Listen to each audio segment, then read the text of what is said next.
دویمه اهم مسله ده اوس د دې اختر نه بعد د شوال روجې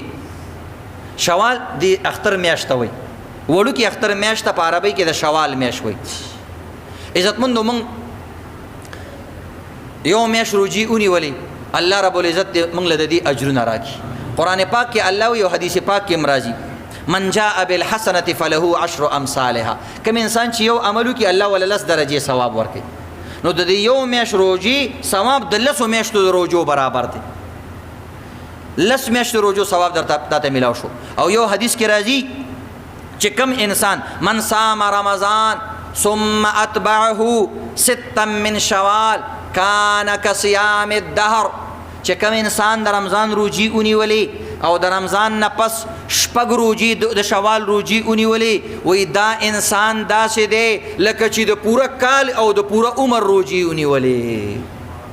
چې کوم انسان باقاعدګۍ سره چې کوم دی دا شپږ روجي نیسي او دا میاشت روجي نیسي دې انسان ته د ټول عمر د روجو ثواب ملاوي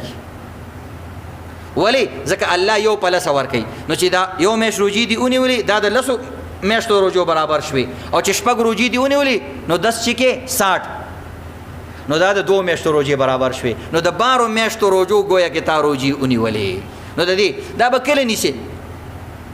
بعضو روایتو کې منع راغلی ده خو د هغه منع مطلب دا دی چې متصل به نه نیسي دې روجو سره امام مالک صاحب هم د دې نه منع کوي زمونږ امام صاحب هم یو قول شته خو هغه د دې وجې نه منع ده چې خلکو به د اختر په ورځ نیولې بالکل متصل به روجې سره